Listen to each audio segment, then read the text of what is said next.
You're listening to the Scars and Guitars podcast series and syndicating for the A-List Online.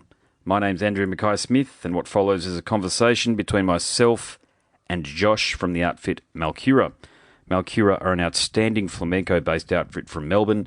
They do have a tour of Queensland and northern New South Wales coming up, so I'm going to read out a few of the dates that they've got. On October the 5th, they are playing the Ether at Milton. October the 6th, they have two shows. One's at Land and Sea Brewery on the Sunshine Coast at Noosaville during the daytime. I'll probably be at that one. And at King Lear's Throne in the Valley in the evening. It's a 10 p.m. start. October the 7th, the final show is at the Byron Bay Guitar Festival. Do get along to them if you happen to live locally. Really enjoyed this conversation, so let's have a listen to what Josh has to say. Here we go. Hey mate, Andy Mackay-Smith calling. How you going? Yeah, good. How you going? Good, mate. Good. What's been happening? Oh, yeah, not a lot. I've just been practicing guitar, and I'm just in this little sort of rehearsal space, and I just got a bit carried away and just sort of looked at the time, and I was like, holy shit! And, No I thought it was drums. like an on-air, I thought it was like a live-to-air thing, so I freaked out and. No, you're good. sorry about I wouldn't do that to anybody. Don't worry. They're too stressful, those interviews, those bloody live-to-air things too. Plus, you don't feel... I've never done one, to be honest, but this is the feedback I've been given from people that have done them. You feel constricted because you're not really sure about what to say and when to say, and oftentimes you've got to say things that are not safe for work, and that doesn't actually make for a good conversation a lot of the time. Yeah, that's good call. You know, so, most of my stuff is... so I do have a show on 4ZZZ. Community radio here in Brisbane, which is similar, I think, to what you guys have got down there, which is Triple R, 3RRR. Yeah. And, of course, I've got my podcast series, and I'm thinking about putting things onto YouTube, but I'm not sure yet about doing that, because it seems like everybody else does it for me without telling me or my permission. So what can I say, man? People just do it. You've experienced that with your music, no doubt. I just sort of put it out there and... Mate, it's only karma bucks that we get paid for doing this effectively, isn't it? But first and foremost, I'm a big fan of music, and I'm a big fan of the music that you're making here, actually. All right. Thanks. You've read my Paco de Lucia blog entry, let's call it that. So I really admire the guitar playing that you're doing. I really do, because I can't do it. I play guitar and I play bass as well, but flamenco is something that's a bit beyond me. Which is interesting for me because I have Spanish heritage. It's very faint, but it's there. And I remember going to see a holistic doctor. I wouldn't call him a naturopath, but a holistic doctor many years ago who looked in my ear canal. And he goes, "You've got Spanish heritage." No, what do you know? First of all, he goes, "You play guitar, don't you?" I said, "Yes, that's correct." And he goes, "I can tell that you've got Spanish heritage because of your middle ear. It's a certain shape." And I thought, well, there you go. It must have come out somehow. I'm not as accomplished as you, that's for sure. But I try. I do try. But that'll be my first question, mate, for you.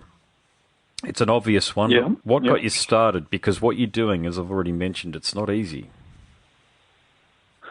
Yeah, it's a pretty complicated and in-depth style, flamenco. And we certainly don't play a traditional flamenco style. It's very warped and influenced by a number of other styles, including rock and metal. But the way I got started was at a pretty young age, as most guitarists. My mum's a music teacher, and my dad owns a guitar store, which is what I'm sitting in right now. Right. And so I guess music was a big part of my life growing up already. But I actually had no interest in guitar whatsoever till the age of about 11. I just didn't really, wasn't interested. I gave it a few shots a couple of times and I just thought it was too hard. And so I just didn't want to go near guitar really. But then it wasn't until about, grade 5 or grade 6, which is, I guess, sort of roughly the age of 10 or 11. I started getting into music more. My friends' older brothers were all, into the metal and extreme side of metal, and I was kind of into horror movies. So that kind of gelled with me. I just sort of found it a bit found it a bit like dark, and I felt like it was this like almost, mysterious like style music that was, just more, I guess, more interesting than what I was listening to at the time, which was just general. I was listening to like Eminem and whatever the general. Yeah, whatever's on the radio at the time. Yeah. Yeah. And it wasn't long after that I got into like bands like Pantera. They were the ones that really kicked it off for me at the start. And I found myself coming home from school and picking up all Dad's guitars and just pretending that I could play them. And then it wasn't long after that I asked my dad if I could get lessons at the shop. And then after that, a few years of playing guitar, my dad put me onto a different guitar teacher. His name was Yossi Adman, and he was a little bit more trained in the classical and flamenco styles, but generally, an all-round guitarist that could cover all styles. And he started me off on just the basics like Beatles and Rolling Stones and bit of music theory and all that. But around year 12, he put me onto a band called Rodrigo and Gabriela, and he also put that same band onto one of his other students, Steve, who also plays in Malcura, and who I also went to school with. And he taught us two different parts of the same song. So he taught Steve the rhythm part of a song called Tamakan by Rodrigo and Gabriela. He taught me the lead parts. And then, one lesson, he just brought us together, and he just said, that song I've been showing you, well, I taught you one part, taught you the other part, so now you guys can play that song together. And, and then we played it together, and then we thought it was amazing, and we started doing a few sort of like school-type gigs, just playing that song, and we put a few others together. And then, it wasn't long after that we started, writing our own music in a similar style. We're both influenced by a band called Opeth as well. Of course, yep. So, So they, they were a big influence on us. And so, it kind of melded into this Rodrigo and Gabriela meets Opeth style. And, and then it wasn't long after that one of our other friends from high school helped us record our first song in his bedroom, which became our first demo. And because he helped us record it, he was familiar with all the parts in the song. And then at a mate's, I think it was a friend's house party, there was just a drum kit and some guitars set up, and we ended up playing one of the songs that he helped record for us. And he just jumped up on the drums, and and then from there it became a three-piece.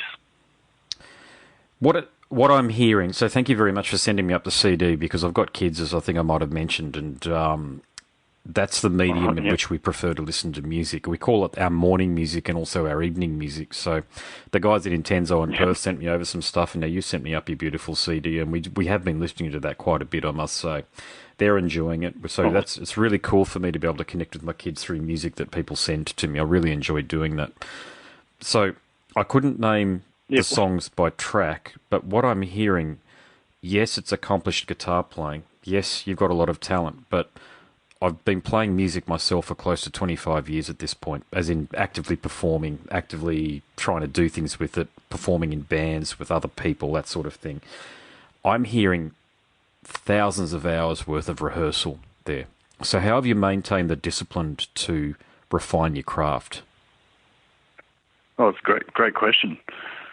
That would be to do with all the busking that we did. About last year. Yeah, we did heaps of busking in Burke Street Mall in Melbourne, which is a bit of a sort of hot spot for busking. A lot of bands and artists have come out of there. Probably the most notable of recent times is Tash Sultana. Yes. She actually she's kind of exploded now. She actually got her license for Burke Street Mall on the same day that we did, about 2-3 years ago. and yeah, once we got our license, we were busking probably 3, 4, maybe even more, up to 5 times a week in Burke Street there. And that was a good bit of income. We were selling quite a few CDs and making a bit of coin, but at the same time we were just playing the same songs over and over again, and we just got so tight as a band that we almost got bored of the songs we were playing. It actually forced us to keep writing songs. But that's definitely where the tightness of our band comes from, was busking on the streets. But after doing that for about 2 years straight, we really did hit it quite hard. We decided to give it a break last year and focus more on writing more music, because we found we were so tired after all our busking that we ended up not writing that much music. So we took a break from it, and then we ended up writing an entire album, plus probably 2 albums worth actually, and then we in our time not busking, we put that all our energy into organising tours and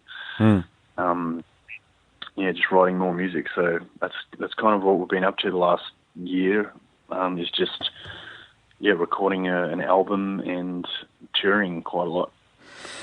Yeah, I'm looking at one of your YouTube videos has garnered 3.2 million bloody views, and that's up there with some of Beyonce's material.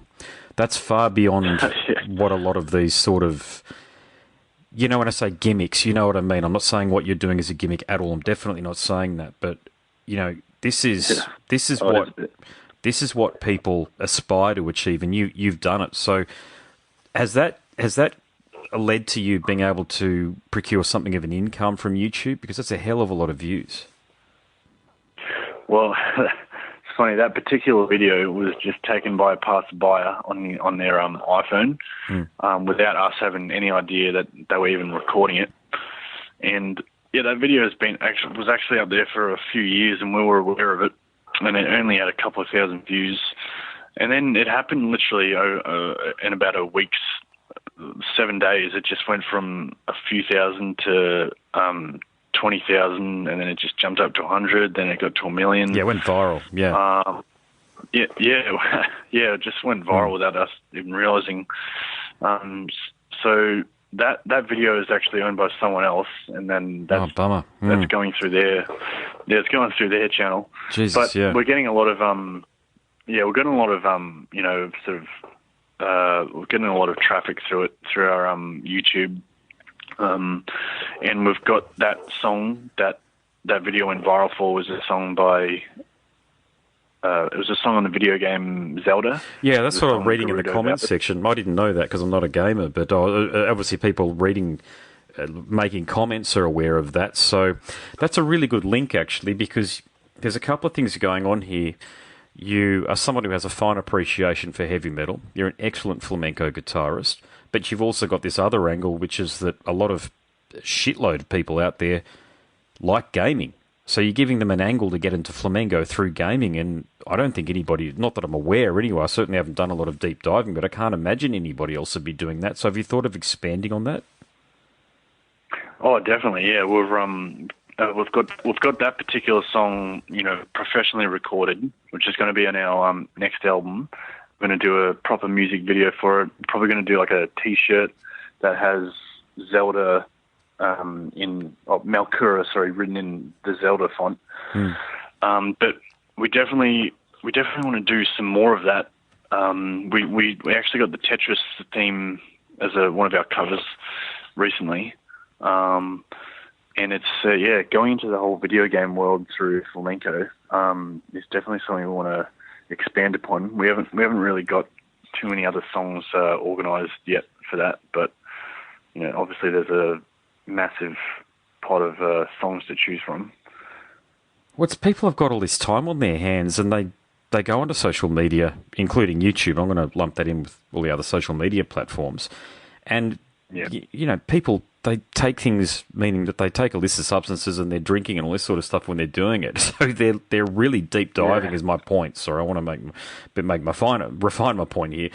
they're deep diving, and a lot of these people are looking for things that they can relate to. And Zelda's an enormously popular game, massive game.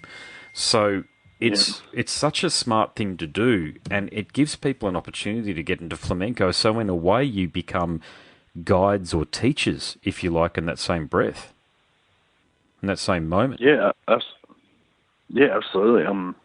I think getting into that style of music through something familiar like video games, which is such a huge medium. Like, pretty sure it outsells books and movies. Big time it does. Pretty massive way. Yeah. I think I was reading only recently. Those Call of Duty games are selling like 100 million units every release, which is just dwarfs even the highest selling records of all time, and that's just for one game. So yeah, playing. We're big gamers ourselves. So Steve and I.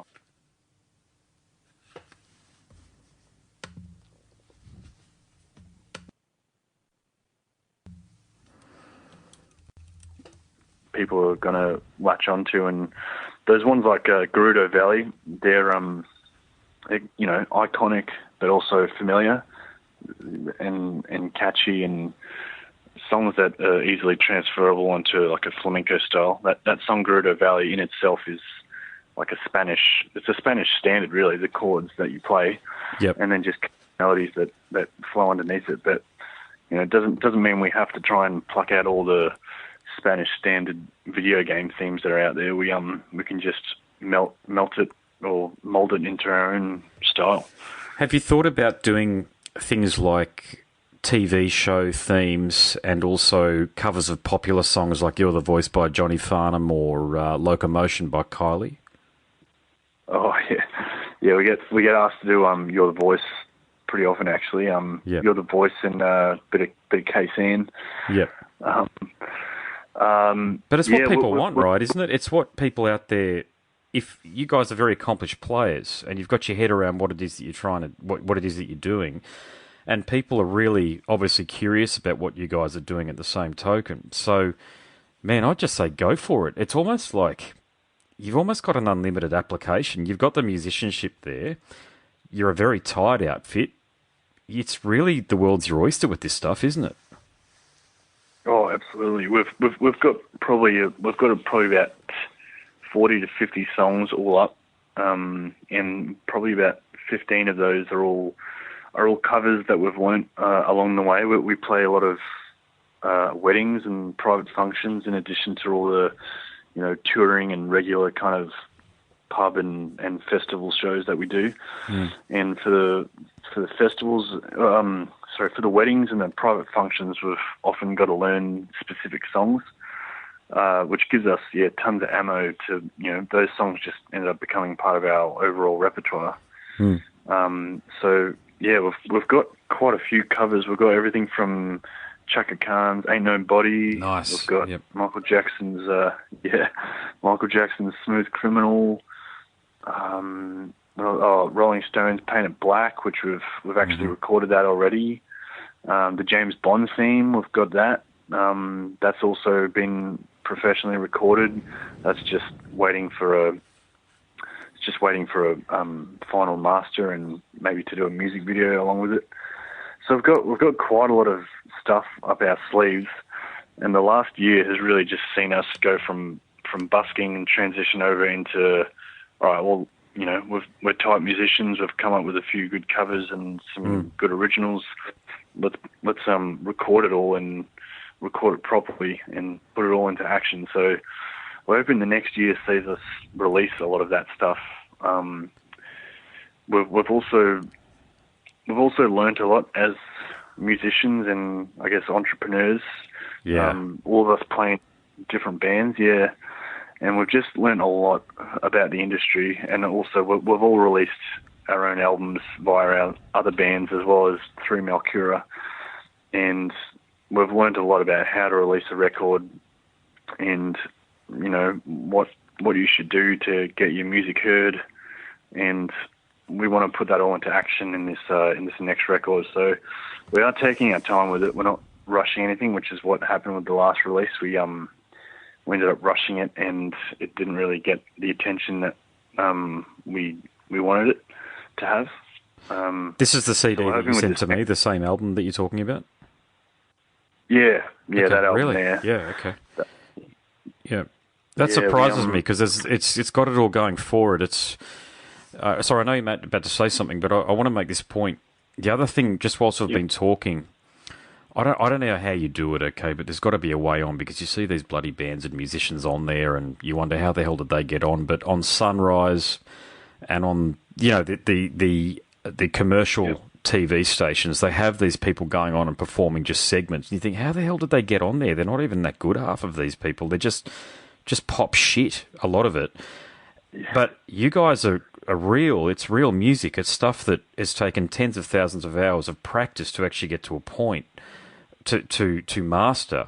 And you're near there. If you're not already there, you're near there. So have you thought about approaching, I'm just picking a name here, I don't know how you'd even get in touch with Waleed from the project or something like that, and saying, because he's a musician, okay, and people like that would be very receptive, I think, to what you guys are doing here and to giving you guys an opportunity. So have you thought about going and performing for a live television audience?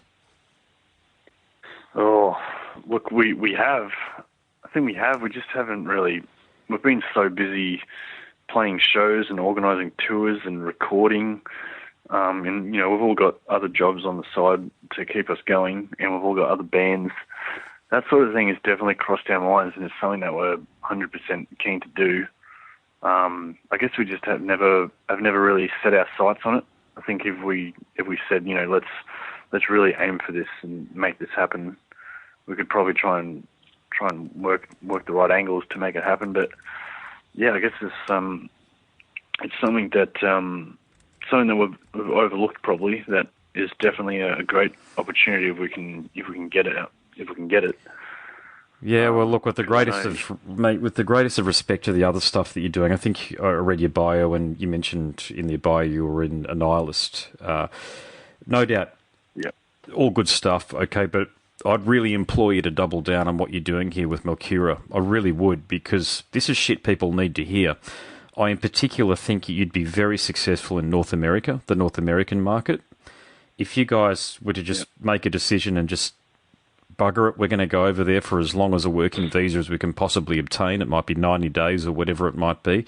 I have a feeling, just using my intuition here and I suppose a bit of projection on what I'd like to see happen for you guys, but I have a feeling someone's going to hear you guys and go, this is somebody we'd like to partner with and that we can work with.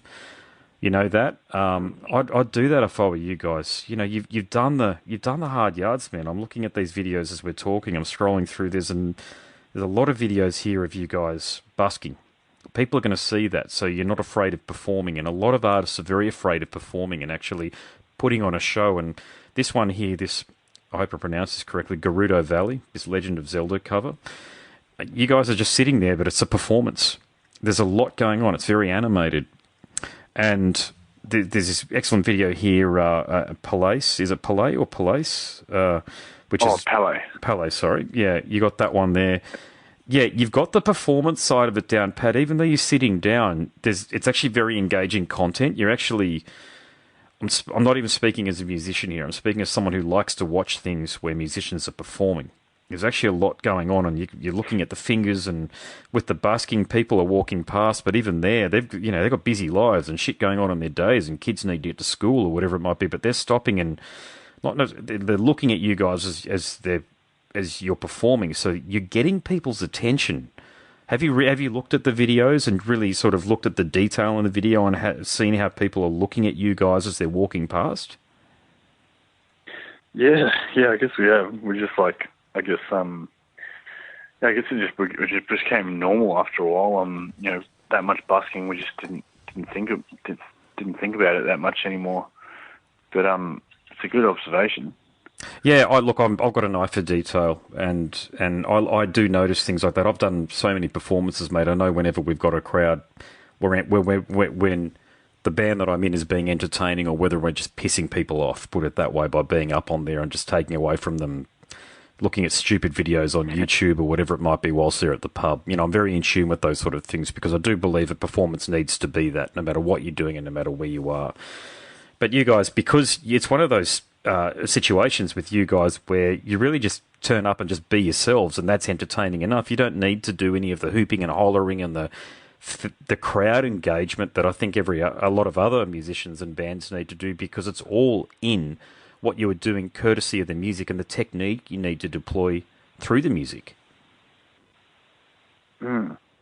Yeah, it's true. I think we've almost had a bit of an identity crisis sometimes, because we all come from a bit of a metal and rock background. Yeah. So when we get up there, we often feel the need to rock out a lot. But then you do look at like artists like Paco de Lucia, who they don't rock out.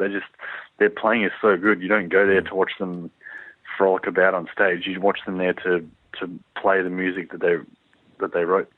So we're sort of like stuck between two worlds there a bit sometimes. But we probably do need to realise that, or acknowledge that we're good musicians, and that sometimes we should just let the music speak for itself and the playing speak for itself sometimes. Yeah, look, I hate to sound like as I'm constantly giving you advice here, but it's just there's all these things that are coming to me whilst I'm talking to you, and also having spent some time listening to your music. But the other thing, I'd probably ditch the heavy moniker associated with it as well, because you might put people off. People who would otherwise get into your music. And that was the thing that I first noticed. I've got you, so thank you for the sticker as well. That's proudly stuck on the back of my Apple Mac here that I'm using for everybody to see when I'm at uni as well. So it has been put to good use, and my kids have put the other one somewhere around the house. I'll no doubt find it somewhere in the coming weeks. But I noticed that it said heavy flamenco. Fair enough if that's the way you want to pitch it, but I think it's beyond that. I think this is just wonderfully... it's very engaging, and I've used that word a little bit during this conversation, but it's very engaging flamenco music that somebody who isn't into flamenco music can easily latch onto. Mate, and that's bloody hard to do for flamenco, whilst both you and I are big fans of Paco's playing, to the average person who doesn't appreciate the guitar the way that you and I do. I've done it, mate. I've had mates over, and I've showed them Paco, and they're like, yeah, it just sounds like one of those Spanish guys who's really good on the guitar playing. It's like, no, it's deeper than that. This is his voice. There's a lot of emotion in what he's talking. That's his voice. He's talking through his guitar. But a lot of people don't quite understand that. But with your stuff, it's immediate. It's immediate. It doesn't take 2 minutes to get into it. It's right there. It's there straight away. So, have you thought about? And it sounds like you might have, actually, when you talk. I think you mentioned not an identity crisis, but you're in metal bands and you're heavy rock fans, as I am too, by the way. But have you thought about just ditching all of that imagery and just going, we're I'll just use this term, a pop flamenco outfit who and we love playing flamenco, and this is what we do, and have associated branding around that? I think we have. I think we were going for a bit of a world music angle for a while, which didn't really stick. And we've never really known what to call ourselves. The heavy flamenco thing is almost just a phase that we couldn't come up with anything else, and a few people had called us that before, so we kind of just went with that. But that's not at all what we call our genre or anything. We got no idea what to call our genre of music. It's always, with a nihilist, my other band, it's just easy. It's just metal, or it's death metal. But this, it's just, you're always scratching your head. What the hell do we call this? Because it's not really flamenco. It's like some new age, catchy, acoustic Spanish guitar flamenco version. Well, what do Rodrigo and Gabriela call the music that they play? Because I would have said yours, like theirs, is flamenco. It's just nouveau flamenco. Yeah, but they really distance themselves from calling their music flamenco, and they try to tell people that they're influenced by flamenco and it's got flamenco techniques, but it's they reckon their music's far removed from what traditional flamenco music is supposed to sound like. So they generally call themselves more acoustic rock, which I think, when you say acoustic rock, I feel like that doesn't really represent what we're doing. No, that's very like well. Days of the New and Alice in Chains' acoustic album. That's acoustic rock. Yeah, look, feel free to disagree if you like, but to me, as a fan, it's flamenco. It might be a strain of flamenco, and it's certainly very different to what Paco's doing. And you're not necessarily doing it in a band environment like what a lot of Paco's latter-day stuff was when he was doing... I know Sirocco was a very good album. That was really just him doing that. But some of the other stuff, and I know I talked about the bass player that he worked with quite a bit, with Cameron, the singer. God, the names escape me. I'm sorry, I'm not a Spanish native, so I can't remember the names. I know I can see it visually, but I can't actually pronounce the bloody name. But it's not that nouveau flamenco style that incorporates elements of bass playing and traditional rock instrumentation, if you like. It's a lot closer, man, than probably what you might think to traditional flamenco, your stuff. But I understand your point completely. You're trying to be authentic, which I think is very noble. But to the average person, man, who hears you for the first time, dare I say it, man, they're going to say you're flamenco. So it might be an idea just to brand it that way, and then come what may, let people disagree with you and idiots online call you out and go, that's not flamenco, this is flamenco, and put some response underneath your video, but who gives a shit about them? You know, they're like the 1 in 10,000 respondees. You know, you only ever get critical feedback from people who have an axe to grind anyway. Everybody else is just too busy enjoying your wonderful music. Yeah. Yeah, well, that's great feedback. I think, you know, we need to have these conversations with people and get some perspective because, yeah, we're often not sure because I guess, yeah, the majority of people we play to are all just your regular people, really. They're the type of people that might not necessarily be running out to shows or listening to, you know, flamenco music on an everyday basis. But yeah, they often click with our music, and it's pretty, you know, we write some pretty catchy melodies and whatnot, so indeed. It's always a good, it's always a good hook for people's ear. And who doesn't like the, you know, sound of Spanish guitar progressions? Oh, they're beautiful. They're stunning. It's music that to me really suits Queensland, where I'm from, obviously. It's music that suits the Sunshine Coast, it suits the Gold Coast. I know you're playing in Brisbane fairly soon, and we'll talk about that in a sec. But it's, yeah, man, I mean, you tour up here. So you're taking, are you playing Black Bear Lodge, or whereabouts are you playing? We're playing at a brewery called the Ether on the Friday night in Milton, in Brisbane. Okay. And then on Saturday, yes. No, we're playing, you might be thinking of... Now we're playing in Sunshine Coast. We're playing the Land and Sea Brewery, and then Saturday night we're playing at King Lear's Throne in Fortitude Valley. Yeah, Valley. Yeah, gotcha. Yep. Oh, that's probably what you're thinking of. Yeah, King Lear's Throne. I'm going to try. I will. It's very hard for me to get out, man, with the kids and everything else I've got going on. But you're definitely one act that I want to see live. I'd love to see what you guys are doing live over a couple of beverages. So I'll definitely try to get to the King Lear's Throne gig or the Sunshine Coast gig, actually, because I divide my time between the Sunshine Coast and Gold Coast. And but Brisbane's just centrally located, so it's easy for me to get into there. But I think the King Lear's Throne gig might be the one that I get into. What date is that one on? That's on the 6th of October.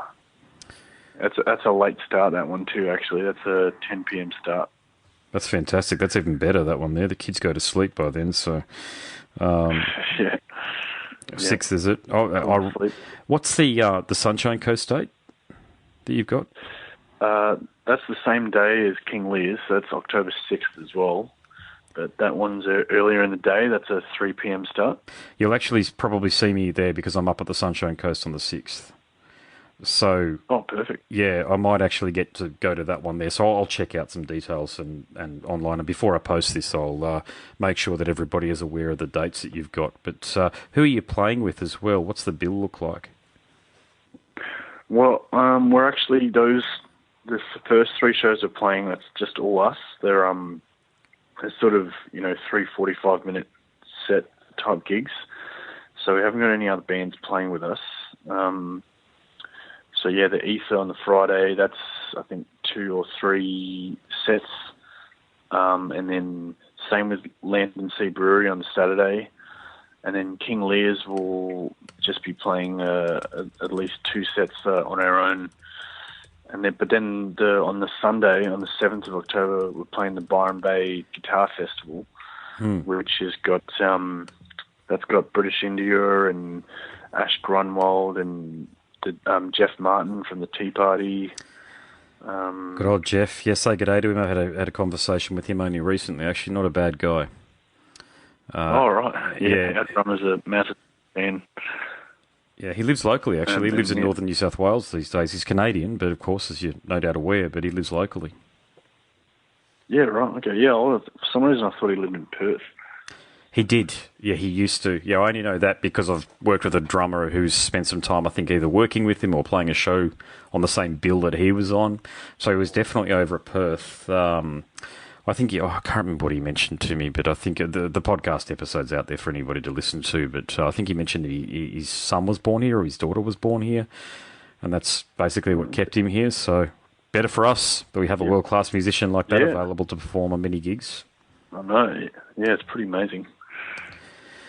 Okay, mate, no worries. Well, look, this has been a fascinating conversation. I hope I haven't come across as a punisher, to be honest with you, because I don't usually do this, but I really do believe in your music.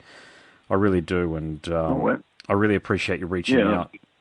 You know, it's I usually get with anybody listening, no disrespect, but the heavy bands reaching out, and when I heard when you reached out, when I listened to your music and saw the videos online and stuff, I was really excited actually because it's music that I don't listen to a lot of heavy music in my own time. I do it for the purposes of reviews and interviews and the like, but when I'm listening to music by myself, it is Parko and stuff like what you guys are doing here that I do tend to put on in the car or in the background as I'm doing washing up and doing all of the boring domestic stuff that you got to do when you're a dad. But yeah, thanks for reaching out, mate. It's been a fascinating conversation. Oh man, yeah, thanks so much for having us, and I really appreciate all your kind words. It's been a really good chat. It's really interesting. Reaching out to you. I had to read your Paca de la Cia article, and made me realise what the type of person I was talking to. It's really well written and very insightful. Thank you, mate. Yeah. So I was pretty excited to have this chat, especially when I saw you writing about Ralph Santola as well. It's just like, two of my favourite styles, death metal and flamenco. Yes, same here. So, yeah, Ralph was. I've had a couple of conversations with Ralph, as I mentioned in that blog entry, and I was really quite. I can't be sad because I don't know him. You know what I'm saying? So I don't want to overstate the case. I know it's the trend these days to go on social media and post pictures of yourself crying because somebody famous dies, but I really felt like I had a connection with Ralph when I was talking to him. And the emails, I read back over some of the emails that we exchanged between ourselves, and he was a bloody good guy.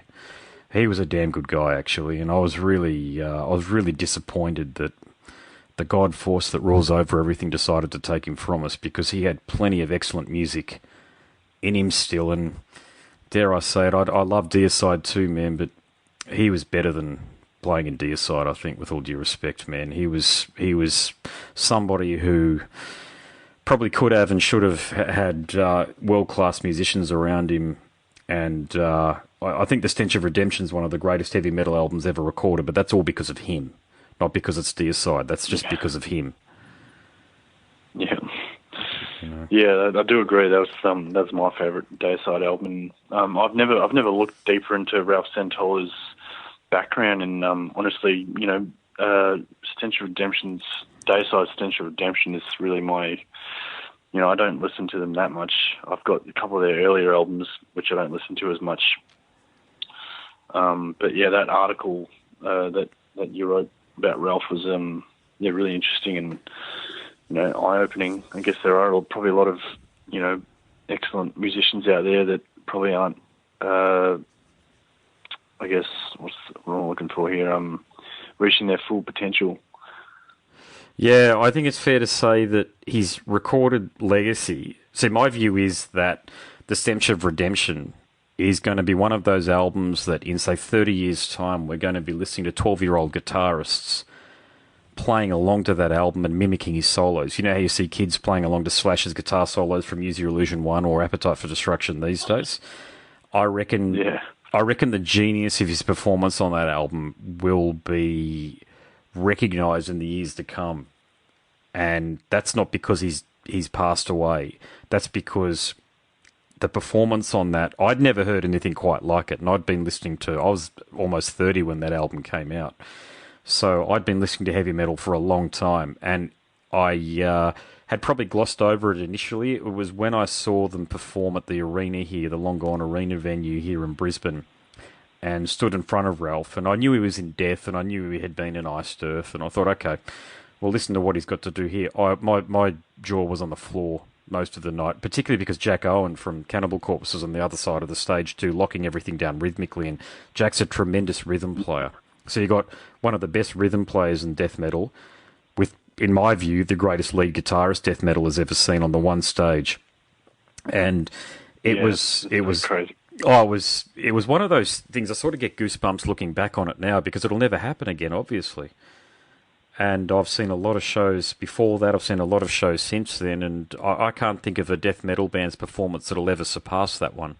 And I think that they were just, they certainly weren't phoning it in, but it wasn't a performance where you could see that they were putting all of their hearts and soul into it because they don't need to. They're touring musicians and they've got to conserve energy for the plane flights and all the rest of it. But it was just such an impressive performance, particularly so because Ralph was note perfect.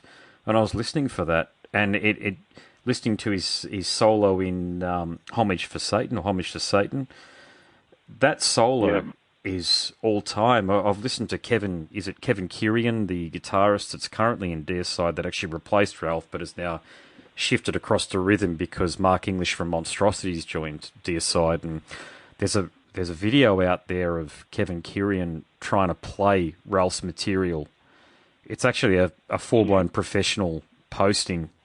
It's not Banger TV, but it's one of those sort of channels that's recorded a Deicide show. And with the greatest of respect to Kevin, never spoken to him, what have you, he can't do it. He's very sloppy and he's missing notes. And part of me thinks, mate, if I were you, I'd ask for that to be taken down because it's the worst advertisement for his playing you could probably find. But then again, Ralph is probably one of the hardest soloists to follow. I can't think of anybody that'd be harder outside of Yngwie.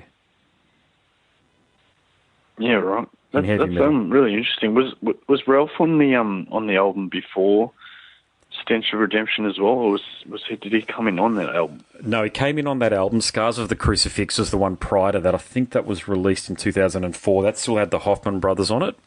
Yeah, that's right. The Hoffman brothers thing was more of that death thrash thing, so to lock it down, and their solos were more like, to me, they just sounded like Kerry King and Jeff Hanneman for their soloing. It wasn't anything to write home about, but obviously being a big fan of guitar playing, I like soloing, and I implore anybody who can solo to solo and make it meaningful. But when Ralph came in, it just changed the dynamic of Deicide completely, and consequently the three albums that he recorded on are...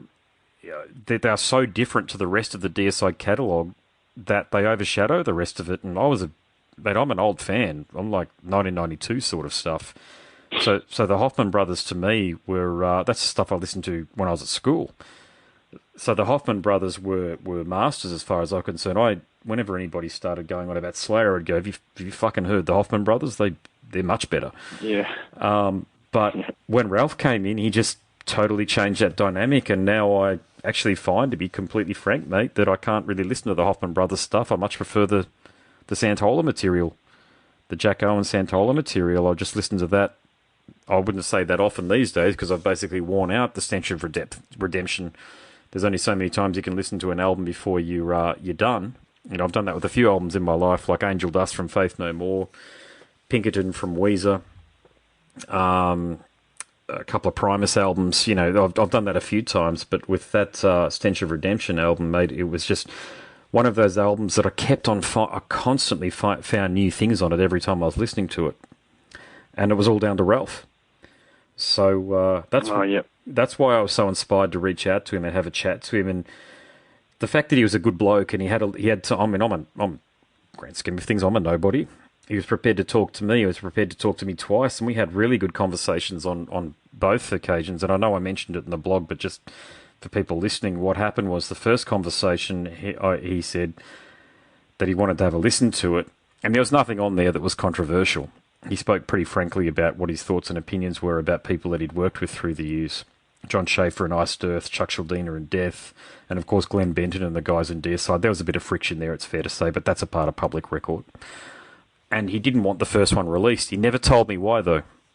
And I'm not the guy to ask. If someone says to me that they don't want something released, I don't ask. It's just, I respect that, no problem.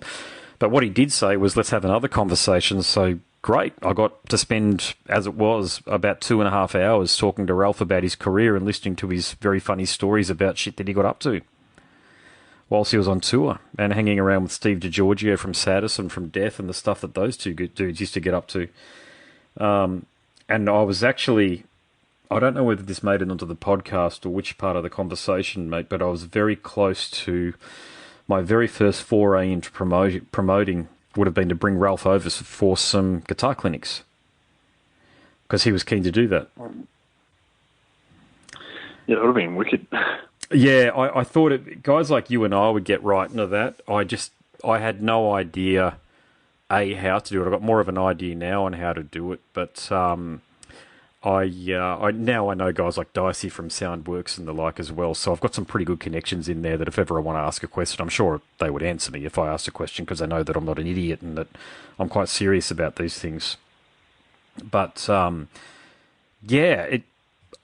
can't say I wish I would have acted sooner, because I simply wasn't confident enough to do it at the time. But had Ralph, if he was still with us, I would definitely, he was the only person that I ever wanted to bring out and do something like that to. So it would have been the start of something big, I'm sure. But as it turns out, fate had other plans. Yeah, it's a damn shame. I didn't know he passed away until I read your article. I'm really intrigued though, because I've always loved that particular record, but I've just never really dived into the rest of the Dayside catalogue, or I didn't even realise that he was in Iced Earth and Death as well. Which Death albums did he perform on? So that's a good point. He didn't actually perform on any albums, but he was around for Human. He did the tour, I think. Was it Human or was it Individual Thought Patterns? He did the tour for one, but he was on the bonus disc playing live. Now, I'm trying to track that one down, because you can find a lot of secondhand and stuff on eBay and Amazon. But I'm trying to find the copy of either Human or Individual Thought Patterns that has a bonus disc of the album, not in full, but of the tour off the back of that album being performed, and Ralph actually performs on that, he was telling me. So I'd love to get a hold of that, but what I really want to get a hold of is a mastered copy of Deerside's performances in 2006 or 2007, when he was at his prime, in my view. That's what I'd love to get a hold of. And I've got something which is it sounds like it's been recorded on like a dictaphone or something. Like you can't listen to it. It's almost impossible to listen to, of him performing some show somewhere in Europe. But I'd love to get a copy of him performing on that Stench of Redemption tour, and all of the noodling and all of the things that he's doing on there. So if anybody listening to this has a mastered copy of a performance, and I know there'd be some of the stuff out, and there'd be somebody would have recorded it from a desk, and it's sitting in their laptop as a file or in their cloud storage as a file. And if anybody wants to send that over to me, they have my absolute word. I wouldn't share it with anybody, but I'd love to own that. I'd love to have that to listen to, just from time to time, when, those moments when you have a couple of beverages and you listen to your favourite music when the kids have gone to bed, and the wife's busy working away or what have you, and I've got just an hour or so to myself. That's the sort of thing I'd love to put on then. So if anybody listening's got a copy of that, hit me up. Yeah. Oh man. Well, yeah. Good luck on your quest there. Definitely. Let us know if you do find it, because I'd love to hear that as well. Yeah, one bloke I would share it with, actually. So it's just to backtrack. Ralph performed on 3 albums. So obviously Stench of Redemption, and in 2008 there was Till Death Do Us Part. And a really good album was To Hell With God, but I understand that album has, and Ralph didn't say this, I just know this from reading interviews with Glenn Benton, there was a lot of friction between him and Glenn on that album. So I don't know whether we got the full Ralph experience on that one there, but it's still a bloody good album, actually. To Hell with God and... Oh, yeah. Yeah, they're not bad.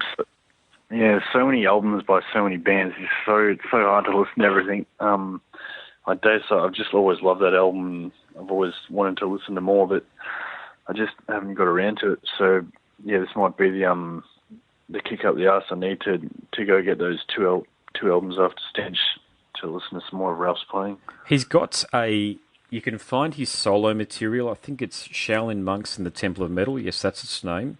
Google that. YouTube that. And he's got some solo material out there. And I believe, I could be wrong here, I believe there are CD copies floating around on eBay and on Amazon, if you're really interested as well.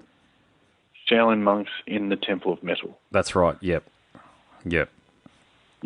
Oh, cool, yeah, definitely check that out. So he also was in Obituary as well. So he recorded, oh God, I'm not a massive... I do like Obituary, but I just never really got into them that much for some reason. I don't know why. There's no real reason. It was just one of those things. So he did three. Yeah, but yeah, I was the same with Obituary. Yeah, I don't know what it was. Out of the big four, so Morbid Angel, Trag Zagtoth, I love his guitar playing, superb guitar player. Deicide, Morbid Angel, and Cannibal Corpse. When I was younger, I haven't listened to Cannibal Corpse as an adult. I got to say, it was more like when I was a teenager. And I don't care about the lyrical themes, by the way. I get into the music and only the music. But Obituary, I just missed it for some reason. And I remembered I Don't Care from World Demise. I think that was the album that was from. I remembered that, of course. But outside of that, I really, chopped in half. They reminded me a lot of Celtic Frost. And I'm a massive fan of Celtic Frost. And part of me thinks, the way I think is, why would I listen to Slayer if I can listen to Deicide, and why would I listen to Obituary if I can listen to Celtic Frost? Now, that's probably not the way everybody else thinks, but to your exact point a moment ago, there is so much music out there. How much time in the day have you got? Yeah, exactly. So I've got all of the Deicide albums that he performed on vinyl, and I've also got Executioner's Return from Obituary on vinyl. That's not too bad, actually. I put that on from time to time. And there's Darkest Day from 2009, which a guy in Italy, last time I checked on eBay, is selling that for about 150 odd bucks, the vinyl copy of that. So I'm just waiting for it to come back into print before I buy it again. And the EP Left to Die, which probably won't be on vinyl, I would imagine. He performed on that as well from 2008. So there's a few things out there. I've got a few things left to go before I complete my Ralph Santola collection. But I think I'll get there. And I don't like Iced Earth at all, I must say. I've had to be very objective with them when I'm doing reviews, but I'm not a massive power metal fan, it must be said. Yeah, I'm the same with you there, really. I'm definitely more into the heavier side of things. Yeah, I've tried. God help me, I've tried with power metal. Back in the day, I got into Gamma Ray and Halloween. But then I went off it, and I've never gotten back into it since. I just find it a bit too widdly-diddly and a bit too... I think I just find the vocal, it occupies the treble space a bit too much, the mids and the trebles a bit too much, and it's not meaty enough. Yeah, there's definitely some good stuff out there, but I just, I don't hate it or anything. I just, any time I want to put some music on, I just don't really find myself putting on much power metal. I've never been a huge Iron Maiden fan. Whilst I respect them and I still love listening to them, I just don't really find myself putting them on that often. Yeah, I had a really good... I have so many conversations with artists these days. You've probably seen all the podcast episodes that I do, but one of the conversations I had was with a young fella from Norway from a band called The Spirit, who were very similar to Dissection. Really good artist, great band, and the issue that I have in 2018, and it's really pertinent given who we've seen, who's headlining Download. Is it Download? Yeah, the Download festivals in Sydney and Melbourne next year. So it reads like a goddamn who's who was popular in the 80s. And my point is that when the hell are these guys going to retire? And I know it sounds like I'm not paying the respect that is due to these artists like Ozzy and Slayer and Judas Priest. But enough already? I grew up listening to Ozzy, and I'm done. I can tell you that. And I don't know how much money I've spent on Ozzy. I went to his first solo Australian show, which was in 1997 or 1998, and it was pretty good. And then I went to his other one in 2008, and he wasn't very good at all then. He's just done. He's cooked. He's cactus, but he's still out on the road performing. And I've had a conversation with Zach Wilde, who's a wonderful dude, really good guy, great guitarist. But it's these bands like this young fella from Norway in the Spirit that I want to see some of that stuff getting put on the main stage now. And you guys, I want to see this. Then I want to see Malcura. I want to see the Spirit. That's me. Okay, I'm entitled to my opinion, and that's where I'm at. I'm main stage being occupied by the Judas Priest. It's like, for God's sakes, really? I mean, what, a 17-year-old's getting into Judas Priest, for God's sakes? Judas Priest are even before my time, technically. I know metal is universal, but half of the band is gone. They're either retired or they've left. So you've got Andy Sneap on guitar, who's an excellent producer, by the way, and the work he did with Hell and when he's performing in Hell, and a lot of the work he's done is outstanding. Richie Faulkner, who was in Steve Harris's daughter's band, is now the guitarist who's taken over from KK Downing. He's been doing it now for a couple of years. You can never hear Ian Hill, so there's no point talking about his contribution. I know he does a lot behind the scenes, but you know what I'm saying on the bass in Judas Priest, it's not really there. I actually have never seen Judas Priest, and I've got to tell you, mate, I've got no desire to do so. I've got no desire. Sorry, you go. Yeah, sorry. Yeah. Oh, I was just like, I couldn't agree more, to be honest. Like, it's kind of annoying how all these like heritage bands are all still headlining the main stages, and part of me has mentioned this to people before. I actually can't wait for them to all be. So then we've got new bands to root for, and I don't know how you feel about Ghost, because I know they divide a lot of people, but for me personally, like I absolutely love Ghost. I have since like the first album. I'm with you. And to me, they're just a band.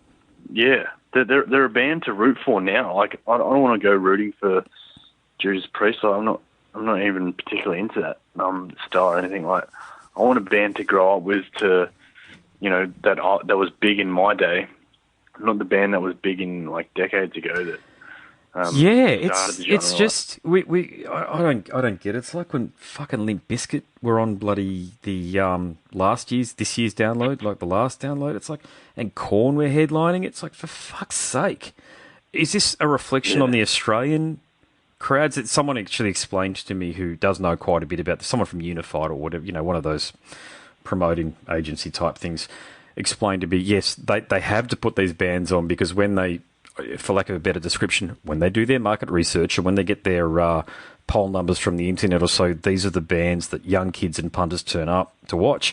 Now, I tested that theory when I was down on Download because I did a review for that for Metal Obsession. And I deliberately asked people who, A, didn't look like they were into metal, and B, were young. So 15 and 16-year-olds. Now, apart from looking like a crazy middle-aged guy asking them questions and not trying to appear like a weirdo or something. It's like, I explained who I was. I'm from Metal Obsession. I'm just asking you a question because I'm legitimately after your feedback here. What do you think? And they were digging it, man. They were getting right into Korn and Limp Bizkit, and I'm like, well, what did you think of the Vice and Men? Hey, they're cool. You getting to them? And like, we'd kind of heard of them before. Yeah, kind of. It's like, jeez, man, you got to have heroes for your time. When I was a young fella, it was Megadeth and Faith No More, and grunge was big, of course. But I didn't really get into grunge because I was into the heavier sounds. I appreciated a lot of the bands, but Primus, I love Primus, these sort of things. But I find it a bit. I think that keep in mind that I'm asking somebody to put not my money, but their money down for this one here. But how about parking Ozzy, Slayer, Judas Priest, putting Ghost up the top? Why don't you put Amity Affliction, who I know are on the bill, the download bill next, or Parkway Drive underneath them, and then Amity Affliction underneath them, and then you've got your of Mice and Men, and I know We Came as Romans can't do it anymore. Or they might regroup, but unfortunately the singer passed away only recently. But they're Power Trip, there's another great band. King Parrot, they're a good band. I know they're on the last one. Arch Enemy, I know they're on the last one, but there's another really good one that aren't really a legacy act. They're still very vital because Elise is such a engaging front woman. But how about a festival loaded with these, I'm not going to call them young guns, but they're of this generation. How about doing that? And I'm sure that there's a European festival or there's a US festival where they do that, but we're not really getting them here. I'm completely, I've got to share this with you, I'm completely done with Metallica. I saw that their tour was coming up with Megadeth and Anthrax, and I don't know, man. I saw them in 2010, and it was shit. And before anybody says, "Well, if you could, you better," yes, I'm a working musician. I've played some pretty shitty gigs myself, but I just, I'm not saying that they were bad performers, but how many times can someone hear Battery or Master of Puppets before they're done? Before they want to branch out and start listening to, I reckon I get 10 new albums a week more, 10 new albums a week or more to listen to. So just going through a bit of a roll call about some of these bands that I've got just today, okay? So Northwood, I've got no idea where they're from. Fifth Angel, they're a power metal style thing. There's a band bizarrely called Commonwealth. This is all a Nuclear Blast, by the way. I listened to the new Tom Morello stuff. I didn't like that at all. It just sounds like a hippo farting in a bathtub, really. There's heaps of new material. Behemoth, actually, they're on the list. They're on the bill, which I think is a great thing. Behemoth on the bill. Sky Harbor, a band from India, mate. That's having spoken to Keshav from that band, what they're doing is tremendous prog metal style stuff in the vein of Tesseract. Well, it's a bit different to Tesseract. I made that point of saying I felt it was a bit different, but more like Carnival or a lot of that stuff that came out of Western Australia, say 10 years ago. Even OTEP, Monty Pittman, the guitarist for Madonna, who does a lot of metal stuff. There are so many wonderful artists that are out there that I wouldn't consider legacy acts that are worthwhile introducing to people. These people who put on these shows, they know what they're doing. I get they know what they're doing, so it's no criticism of them, but it's really more aimed at the fans, to be honest with you. It's more like to the fans, do you really want to keep listening? How many times can you listen to Judas Priest perform Painkiller? I mean, Rob can't even sing that song anymore. I've seen the videos. Yeah. He's not really singing it. He's not mumbling through it. He's sober or what have you, but his voice is, he's 65 or whatever he is. It's completely understandable that it's beyond him to sing it these days. But it's like when I was at the Aussie gig in 2008 and they played Paranoid last and it got the biggest cheer by about 4 times compared to any other song. And I got really disappointed. I got really disappointed in the crowd for doing it because it's like fucking Paranoid. The song at the time was 30 or 40 years old or what have you. It's 50 years old now. Aren't there other things for people to get into?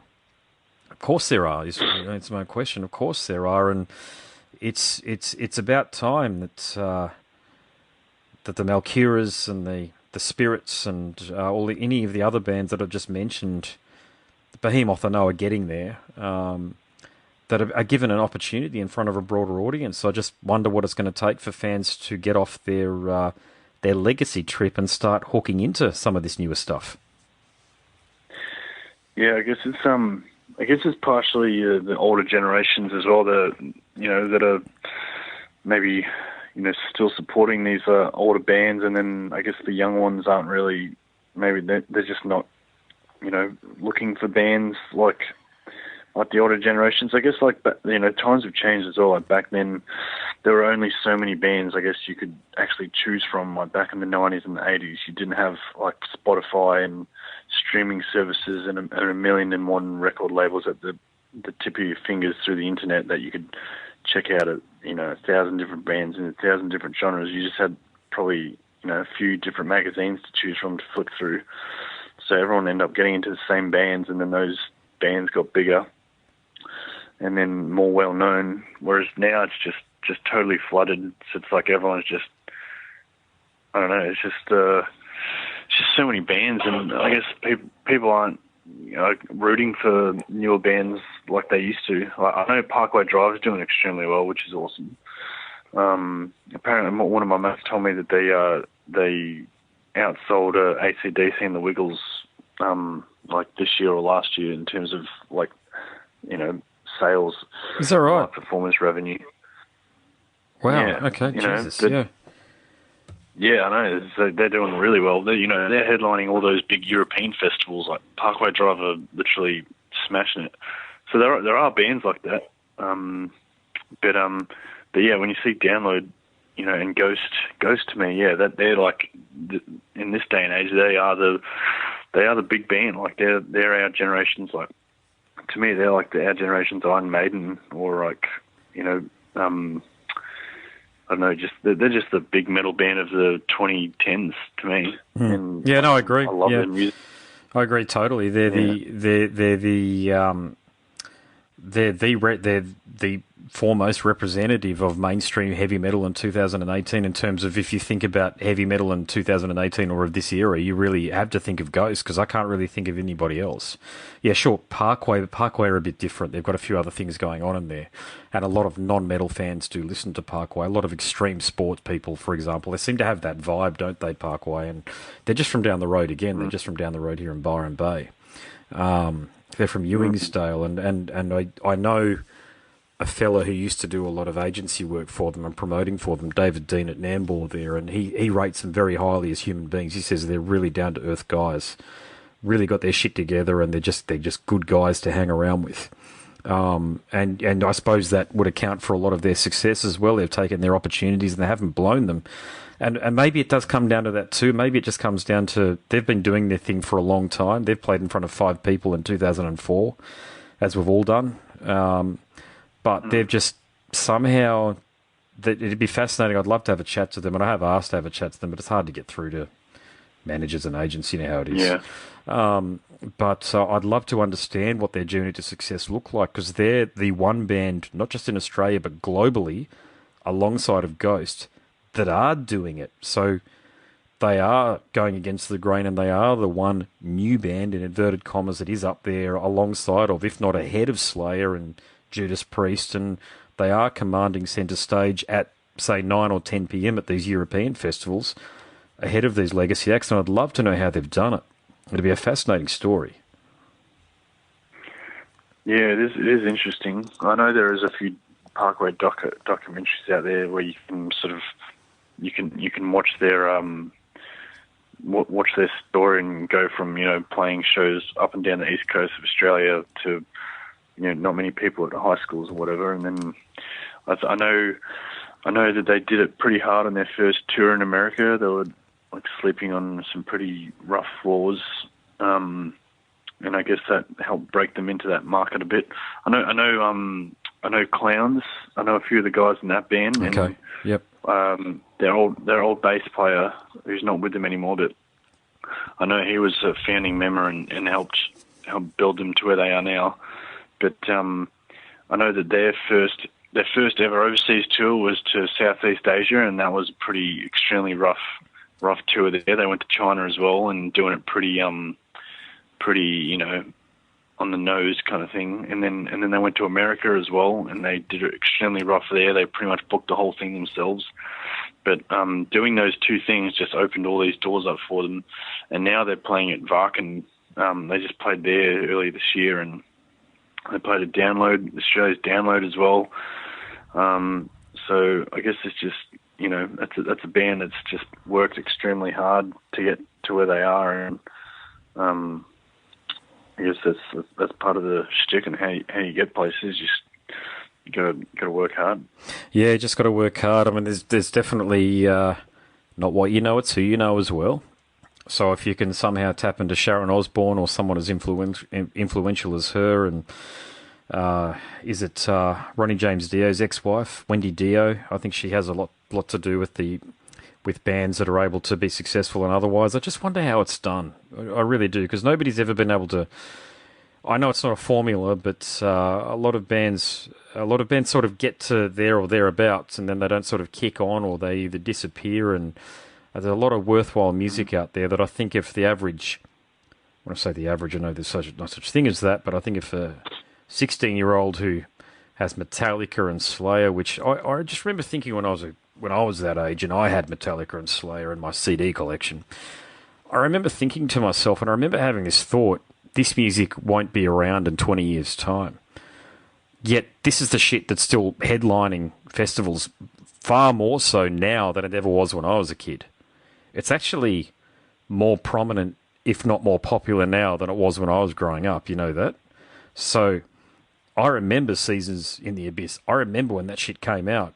I remember when Countdown to Extinction came out, and Angel Dust by Faith No More. I remember when these records came out. And they popped. They were popular, amongst rock and metal fans. But it's nowadays. Another example is Korn, who I follow on social media. Follow the Leader. I bought that when it came out, and I didn't think it was that good. I thought the first 3 songs were great, but then after that, it was just filler. They're celebrating the 20th anniversary of that, and I don't know whether they're doing a tour or they're doing some shows, but it looks that way. I haven't deep dived into it. I've just sort of scrolled past it, but there must be a lot of interest out there by fans, and a lot of these fans weren't around when the album came out to actually get into the anniversary of an album that they consider a classic, when in my view it's anything but. It's actually a really poor album that has 3 good songs at the beginning. Great production, by the way, by Toby Wright, but it's fucking not a classic album as far as I'm concerned, but it's being pitched that way. It's being pitched that way, and it must just actually, I suppose I'm answering my own question in one respect, it's just marketing, it's perception. That's all it is. Yeah, you're totally right. There's a lot of perception and marketing behind it, because it's thrown around as this big grand thing. It's just assume that it is, and then even if you haven't heard it, then you might go start listening to it, and then because apparently it's supposed to be so good, you just start buying into that. Yeah, there's definitely a lot of that going. That's actually what it is now that I think about it. It's this marketing machine kicking into gear online, obviously through social media, saying, let's just pick on Korn again. Korn 20th anniversary of Follow the Leader, get into the classic album and watch the band perform it in full. If I'm not saying that's what they're doing, I don't know, but that's what it looks to me like they might be doing. And geez, like there must be a lot of people that have bought into that. And look, it could have become a classic album without me realising it, but I don't think so. I haven't really heard anybody. Shit, I've spoken to a lot of musicians, and I've spoken to a lot of young musicians, it must be said too, and I have never heard Korn be mentioned once. You know that? I've heard Pantera, I've heard Metallica, but I've never heard Korn once be mentioned as a band that inspired. I've heard Silverchair a lot. Daniel Johns inspired a lot of young hands to pick up guitars in childhood. But I've never heard Korn, and so I probably should stop picking on Korn. But the point stands, though. You know what I'm saying? They've just headlined Download, for God's sakes. And I thought the performance was okay. And I actually wrote for Metal Obsession and said that it was an okay performance. But you're sort of familiar with the riffs, if not the songs. But it's... My point being is that you could have Parkway Drive up there, or any one of these newer bands that are producing music that, in my view, is a bit more vital. That's my point, anyway.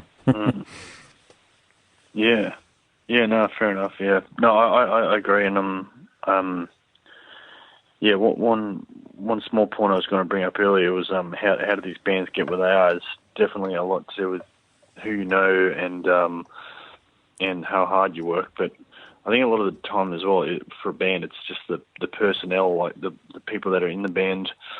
Are these 4 or 5 people actually willing to like be musicians and go tour the world, and do they even want to do that? Because I think, from what I've seen, like the guys in Clowns, those guys desperately wanted to do what they want to do, and it was 4 guys that were all willing to work extremely hard at what they were doing, which helped them meet the right people and get them in the right places.